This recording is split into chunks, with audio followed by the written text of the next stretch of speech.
Salut tout le monde. Salut. De retour en compagnie de Johan pour la présentation de tous ces achats faits en vide-grenier. Tu as dépensé presque 210 € pour un énorme tas de nouveaux jeux pour ta collection. Par contre, il n'y aura pas d'image comme dans un vide-grenier live, on fait comme à l'ancienne, compte rendu vide-grenier. Alors comme tu l'as dit à l'instant, j'ai trouvé des jeux pour à peu près toutes les consoles, que ce soit du rétro gaming, du next gen.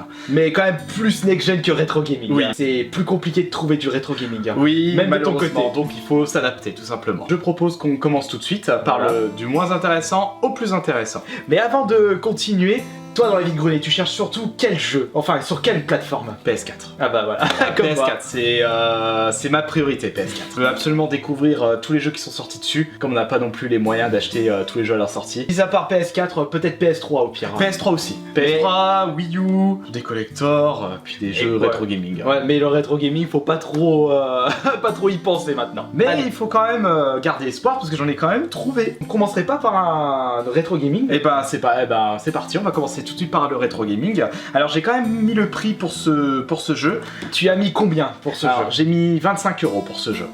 Donc 25 €, il s'agit du Mario Kart 64 en boîte complet dans un très bon état. C'est Alors, pas n'importe quel jeu N64, c'est l'un des meilleurs. Alors certes c'est l'édition Player Choice, je le possède déjà en version normale, mais je voulais au moins un jeu dans cette édition pour montrer les différences qu'il y avait entre les versions Day One et les versions rééditées. Platinum, un Ouais, petit peu. Platinum comme pour PlayStation. hein. Voilà, Player Choice, c'est le Platinum de la N64. Exactement, donc j'ai chopé ce jeu et franchement je suis bien content.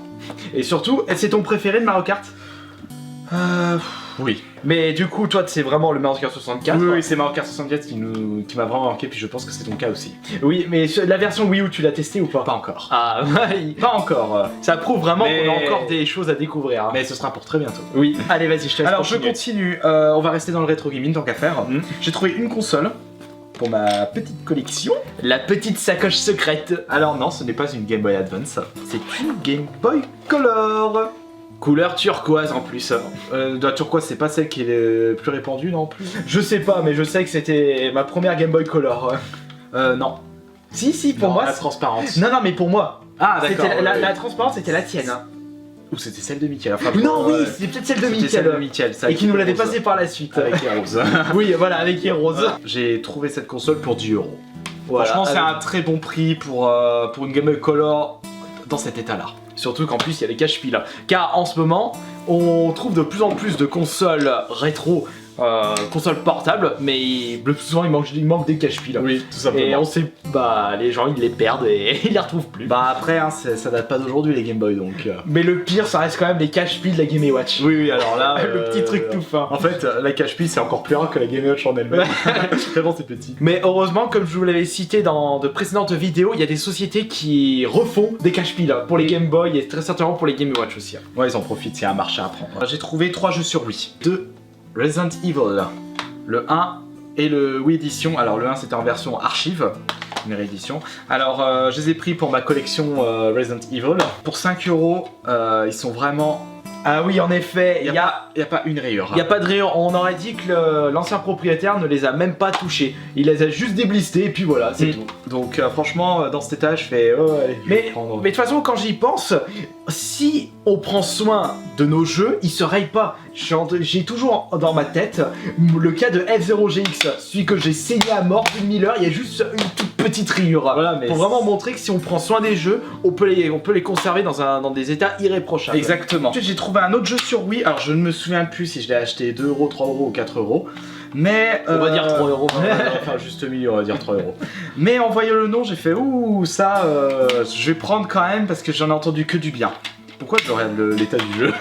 Je sais pas, t'as toujours ce petit Il s'agit réflexe. Overcode R. Tu l'avais fait, l'Overcode sur DS? Je l'ai pas encore fait, mais justement, ce sera l'occasion pour moi de l'essayer. Voilà, un autre jeu pour ta collection Wii qui commence à s'étoffer. Ouais, à s'étoffer. Je pense que si tu décales un petit peu, on peut l'avoir. Voilà. Mais ça commence à s'empiler. Exactement. Un collecteur sur 360, Enslaved. C'est la première fois que je vois le collector de ce jeu. Bon, comme d'hab, c'est un collector qui n'est pas très épais. On a eu beaucoup. Je pense même que. Ouh. Ah, ça peut être un De quoi débat. entre la 360, enfin la génération 360 PS3 et la génération PS4. Donc 7ème et 8. Quelle génération possède le plus de collectors? Je dirais la 7.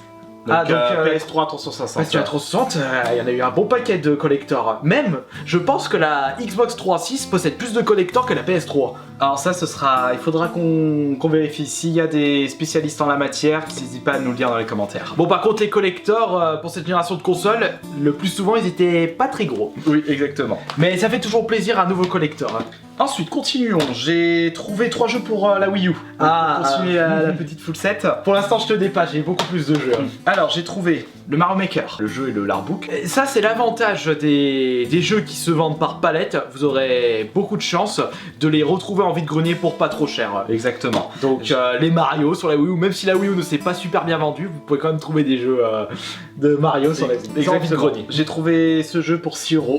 Et ensuite, j'ai trouvé 2 autres jeux Wii U pour 6 € chacun, qui sont Paper Mario et Lego The Hobbit. Voilà, 3 jeux de plus pour 18 € les 3. Voilà, franchement... C'est maintenant qu'il faut en profiter pour la Wii U. Exactement, et j'ai toujours pas ma console. Attention, je ne dis pas plus. Ah bah là, t'as tout pourri. non, on sait pas. Alors et voilà. pour continuer, j'ai trouvé des jeux PS4, donc 4 jeux PS4. Alors, Deadlight Director's Cut. Alors celui-là, il me tentait depuis un moment, j'ai toujours pas fait. Je l'ai commencé, c'est un plateforme. D'accord. C'est un plateforme, donc oui, il est sympa. Mais sans plus. Ah, sans plus du coup. Du coup, je vais le continuer. Voilà, il est sympathique, mais c'est pas le genre de jeu que j'achèterais cher. En jeu de plateforme sur PS4, tu conseillerais mieux. Non, c'est un plateforme 3D. Ah, c'est un plateforme 2D. Donc, Rayman. Voilà, exactement, Rayman Legend. Mais c'est pas le même style. Ouais. Ça, c'est plus une histoire. Ce Rayman. Ouais, Rayman, histoire, ça fait 2. Si c'est une histoire. Après, c'est toujours les mêmes débats. Donc, Rayman va jouer plus sur sa direction artistique que sur une histoire. Et sur son gameplay aussi. C'est ça. Mais ouais, plus la direction artistique que le gameplay que l'histoire, je suis d'accord. Ensuite, j'ai trouvé un autre jeu qui est. À la place de la notice, il y a du papier bulle. Il était comme ça. Il était comme ça, je l'ai laissé, je sais pas. Ah, parce que peut-être que la personne voulait protéger. mieux le protéger, bah ça peut être une bonne idée. Alors, c'est le jeu, c'est Earthbound. Pareil, alors ces deux jeux, je les ai achetés 8 € chacun. Et Earthbound, tu l'as testé ou pas? Pas encore. Qu'est-ce que c'est comme jeu? Rising Star déjà. Un mélange de RPG, de plateforme. Bon, je verrai. Encore un exemple de jeu complètement inconnu du grand public. Je pense qu'avec la PS4, on va être encore gavé. Exactement. Non, pas gavé, gâté. Oh. Attention sur. Oui, ça peut être les deux aussi. Ça peut être un peu les deux. Enfin, ça, on verra avec le temps. Ensuite, j'ai trouvé un autre jeu qui est Worms Battleground. Sur PS4 à 5 €, on a connu avec le 2 sur PC. Sur PC, c'était l'un de nos premiers jeux PC. Notre premier jeu PC. Parce que notre premier c'était Heroes Might and Magic 2. Qu'est-ce qu'on l'a squatté d'ailleurs Non, il y a Tomb Raider aussi, pas oublier. Non, mais notre tout premier jeu PC c'était Heroes Might and Magic 2. Et après c'est Tomb Raider. Le 1, ouais. Et après il y a eu Worms 2 après. Il y a eu Worms 2 peu de temps après. Donc j'avais trouvé à 5 € et j'ai trouvé un Call of Duty. Attention, peut-être le pire de ces dernières années où ça. Je sais pas s'il peut être pire que Ghost. Oui, c'est ce que j'allais dire justement. Ce Ghost, il était vraiment bas. Tu l'avais testé le Ghost? Oui. Je l'ai pas fait encore Ghost. Il est pas intéressant. Je l'ai acheté 1 €. Et voilà, donc qu'est-ce que vous risquez? Même si c'est un Call of Duty qui a été mal accueilli par la presse, par le public, pour 1 € de jeu PS4, c'est ça. C'est franchement. Avec ce prix-là, on peut se permettre de prendre le risque de tester le jeu et de savoir s'il est bien ou pas. Peut-être que tu vas bien l'aimer également. Ah oui, ça se trouve, je vais bien l'aimer comme je peux le détester. Et le dernier Call of Duty te tente ou pas? J'ai vu Arthur y jouer, oui, mais quand j'achèterai pas cher du coup. Bah de toute façon, comme il s'est vendu par palette, encore une fois, on va le trouver au vide-grenier. On le retrouvera en vide-grenier dès l'année prochaine. Par contre, je remarque que tu as trouvé un joli collector PS4. Oui, alors j'ai trouvé 2 collectors et un artbook. Commençons par l'artbook. Alors l'artbook de Dragon's Crown. Pour ceux qui ne connaissent pas ce jeu, c'est en fait un beat'em up RPG. Ce jeu est juste excellent. Toi tu l'as adoré. Hein. Je l'ai adoré, il va ressortir sur PS4, je vais le refaire sur PS4. En fait ce que j'aime beaucoup dans le jeu c'est tout le chara-design et la direction artistique. J'ai trouvé le collecteur de Tales of Zestria sur PS4. Alors ça c'est du joli collecteur. Alors il n'y a pas le jeu dedans. J'ai acheté ça à 10 €. Mais il y a tout dedans. Donc t'as plus qu'à essayer de trouver le jeu seul. Oui mais c'est ça, je dois juste trouver le jeu seul. Ça fait plaisir de trouver des collecteurs en vide-grenier car ça commence à devenir une denrée rare. Exactement. Ensuite, un autre collector. Alors beaucoup de gens vont apprécier Witcher 2. Ça c'est du collector. The Witcher 2. Collector, j'ai acheté à 10 €. Et franchement... Là aussi, pas de jeu. Pas de jeu non plus, mais c'est un collector PC, donc personnellement, y a pas de... c'est pas grave qu'il y a pas de jeu. de leur bidouiller un coup. Avec l'artbook, dans un état Faudrait nickel. que je le présente en vidéo. Tu Pour l'as ceux qui- terminé Witcher 2 toi ou pas? Non, je les ai pas terminés. L'histoire m'a pas plus accroché que ça en fait. Ah.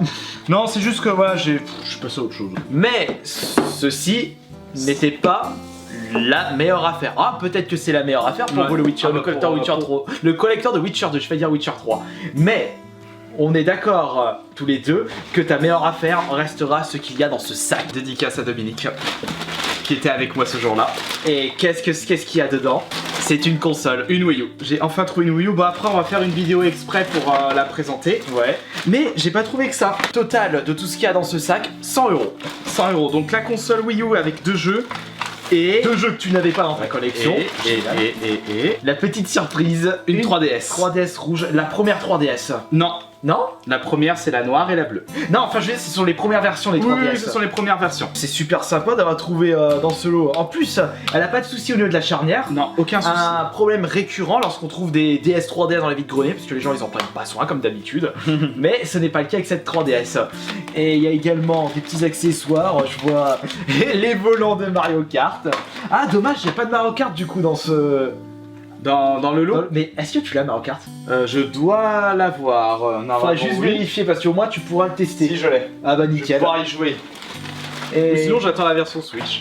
des Wiimotes avec ou pas? Oui, mais on réadresse tout ça dans la prochaine vidéo. Ah bah oui, c'est On vrai. découvrira tout ça ensemble. Car on va tester tout ça en vidéo pour la prochaine, en compagnie de Johan, pour savoir si ça marche ou pas. Et si ça marche pas, bon, déjà la 3DS elle marche, on l'a testé vite fait. Voilà, c'est. Mais la Wii U La Wii U, je l'ai testé quand même là-bas pour voir s'il n'y a pas de problème au niveau de l'alimentation. Il n'y a aucun problème. Mais tu sais pas si par rapport au signal vidéo, si ça marche oui, ou pas. mais à mon avis, Bah, voilà. je pense que ça doit marcher. Sinon, j'aurais pas de bol du tout. Bah voilà.